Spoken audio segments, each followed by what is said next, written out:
Tout ça, c'est vraiment dommage. Avant, il y avait au moins 70 ou 80 films en tournage dans les studios à cette période de l'année.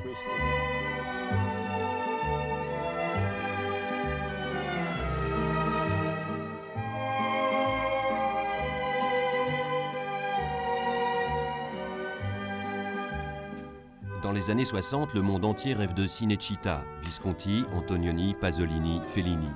Les plus grands ont tourné dans les studios romains. Aujourd'hui, c'est la télévision qui fait vivre Cinecittà.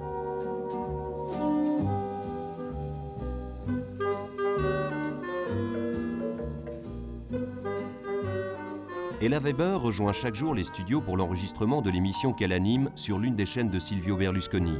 Mais son rêve, c'est toujours le cinéma. Ce matin, Ella vient voir la nouvelle affiche de son dernier film. Regardez un peu ça. Que c'est beau. Regarde comme c'est drôle. C'est moi. Bon, regardez pas là. Regardez mes yeux. Io credo che Cinecittà non rappresenta niente per me. E la cosa più bella è che a Cinecittà ne représente pas grand-chose pour moi. Mais ce qui est sympa, c'est quand on arrive le matin. Il y a des tournages, des films contemporains ou des films d'époque. Alors, en allant au bar, tu rencontres des gens en costume du XVIIIe siècle ou avec des uniformes des années 50. Et puis aussi des personnages du futur. Tout ça, c'est magnifique, un peu irréel, toujours un peu fellinien. On retombe toujours un peu dans cette atmosphère des films de Fellini. À Cinecittà, il reste beaucoup de lui. Alors, Vous voyez, Fellini, il se servait de tout pour construire un décor. Vous voyez les barres métalliques qui sont là, ces espèces de tuyaux là. C'est la prison de la Cité des femmes.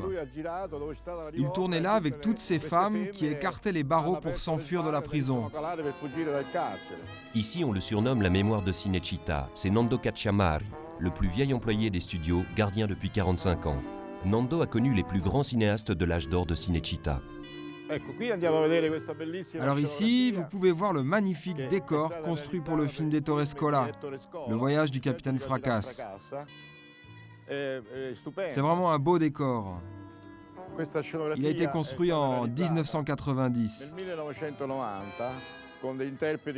Il y avait des comédiens célèbres dans ce film.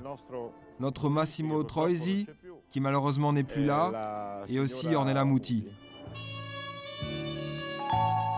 Dans ce coin, là-bas, on avait construit un décor pour le film de Sylvester Stallone, Cliffhanger. C'était un refuge de montagne. C'était vraiment impressionnant avec toute cette neige autour et ces stalactites. On avait vraiment l'impression d'y être.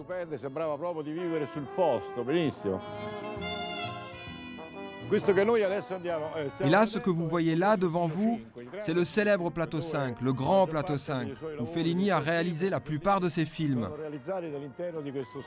On se rendait compte alors qu'il faisait du grand cinéma. Il était très exigeant, mais on ne pouvait rien lui refuser. On se donnait vraiment beaucoup de mal pour ses décors, mais les résultats étaient superbes.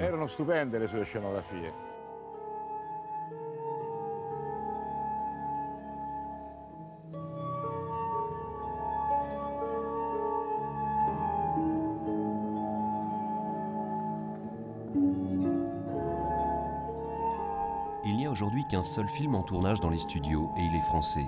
C'est Artemisia, un film d'Agnès Merlet, un film historique qui se passe dans l'Italie du XVIIIe siècle.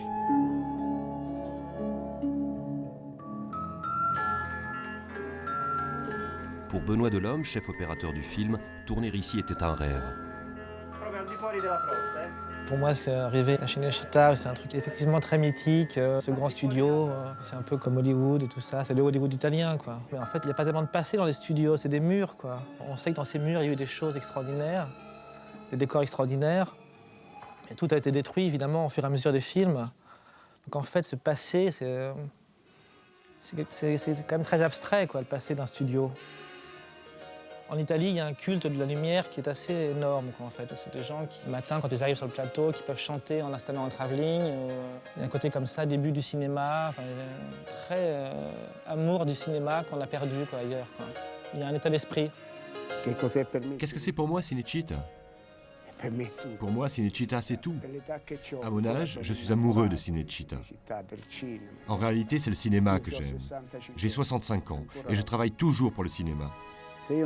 Si je ne travaillais plus à Cinecittà, mais c'est impossible. Il y a une chose qui me déplaît à Cinecittà, c'est tout. C'est qu'elle disparaît petit à petit. Michele Mele est technicien sur le film Artemisia.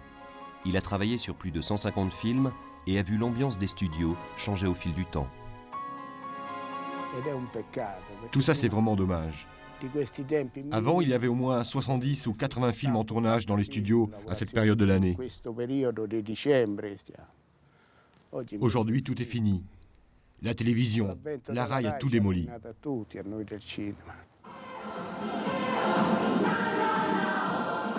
Pour Ella Weber, c'est lors de l'enregistrement de l'émission Tira e Molla, un jeu regardé chaque jour par 5 millions de téléspectateurs.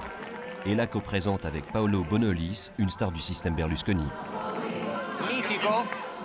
Mythique ? Oui, certainement. Je n'ai pas vraiment le temps de me rendre compte que Cinecittà est mythique, parce que je suis toujours ici avec eux. Regardez tous ces gens. Je suis comme un prisonnier sur ces plateaux. Quand je pourrai me libérer de ces tournages, je prendrai conscience de l'endroit où je me trouve.